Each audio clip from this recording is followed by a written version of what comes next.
Assalamualaikum warahmatullahi wabarakatuh. Perkenalkan, nama saya Adrina Saraka Denis dengan NIM 40121111038. Dengan saya sendiri Arina dengan NIM 401211110. Kami dari kelas 1A Fakultas Hukum. Jadi hari ini kami akan mengerjakan tugas mata kuliah pengantar ilmu hukum untuk menjelaskan materi tentang Fungsi hukum law is a tool of social engineering. Jadi langsung saja kita ke materi bagaimana fungsi hukum law is a tool of social engineering bekerja. Jadi teori hukum ada 3. Yang pertama pengertian teori hukum, yang kedua konsep hukum Rothschild tentang law as a tool of social engineering, ketiga teori hukum pendukung atau penunjang atas teori hukum yang merekayasa masyarakat law as a tool of social engineering. Itu teori hukum. Pengertian teori hukum menurut beberapa ahli. Hans Kelsen, teori hukum adalah ilmu pengetahuan mengenai hukum yang berlaku, bukan mengenai hukum yang seharusnya. Teori hukum yang dimaksud adalah teori hukum murni yang disebut teori hukum positif. Teori hukum murni maksudnya karena ia hanya menjelaskan hukum dan berupaya membersihkan objek penjelasan dari segala hal yang tidak bersangkutan paut dengan hukum. Sebagai teori, ia menjelaskan apa itu hukum dan bagaimana ia ada. 2. Brungin, teori hukum seluruh penyataannya yang saling berkaitan dengan sistem konseptual, aturan-aturan hukum dan putusan-putusan hukum yang sistem tersebut untuk sebagian yang positifkan. 2. Konsep hukum Roscoe-Pound tentang law as a tool of social engineering. Hukum menurut Roscoe-Pound diposkan pada 3 Januari 2021. Roscoe-Pound menganggap bahwa hukum sebagai alat rekayasa sosial, law as a tool of social engineering and social control, yang bertujuan menciptakan harmoni dan keserasian agar secara optimal dapat memenuhi kebutuhan dan kepentingan manusia dalam masyarakat. Keadilan adalah lambang usaha penyelesaian yang harmonis dan tidak memihak dalam mengupayakan kepentingan anggota masyarakat yang bersangkutan. Untuk kepentingan yang ideal itu, diperlukan kekuatan paksa yang dilakukan oleh penguasa negara. Pendapat atau pandangan dari Roscoe-Pound ini banyak persamaannya dengan aliran Interson jurisprudence. Primat logika dalam hukum digantikan dengan primat pengkajian dan penilaian terhadap kehidupan manusia. Lebensforschung and Lebensbewertung. Atau secara konkretnya, lebih memikirkan keseimbangan kepentingan-kepentingan balancing of interest, private as well, public interest.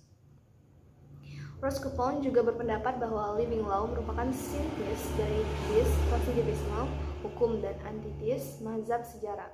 Maksudnya, kedua aliran tersebut ada kebenarannya. Hanya hukum yang sanggup menghadapi ujian akal agar dapat hidup terus.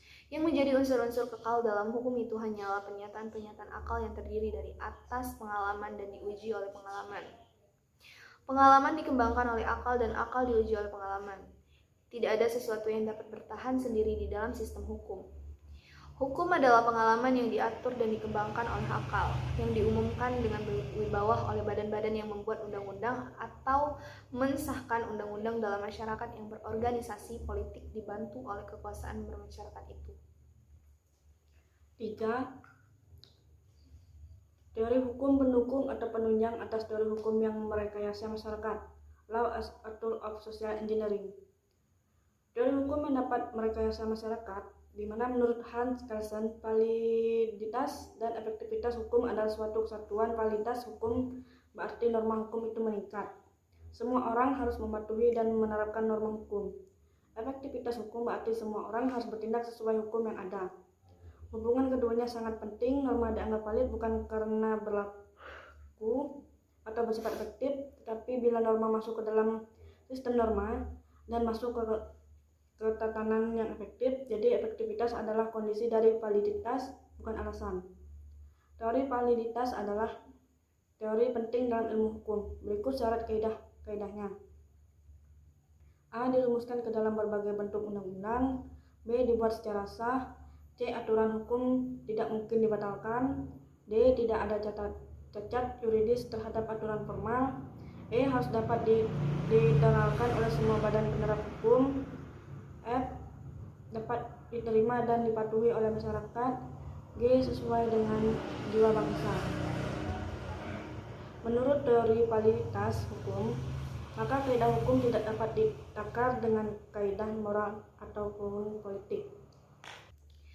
Valid tidaknya suatu kaidah hukum tergantung pemenuhan elemen berikut. A. Sesuai dengan aturan yang lebih tinggi. B. Bagian yang konsisten. C. Sesuai dengan keadaan sosial masyarakat. D. Terdapat atau tidak kecenderungan internal. E. Apa termasuk bagian dari normatif yang transendental. Berikut contoh penerapan teori validitas dan efektivitas, yaitu pembatalan UU Koperasi nomor 17 tahun 2012 tentang perkoperasian yang dianggap melanggar UUD atau Undang-Undang Dasar dan tidak sejalan dengan prinsip awal koperasi. Contoh lainnya adalah peraturan tentang tata tertib, tetapi kadang peraturan itu dianggap kurang efektif karena masih banyak orang yang melanggar. Baiklah, cukup sekian video dari kami. Kami ucapkan terima kasih. Wassalamualaikum warahmatullahi wabarakatuh.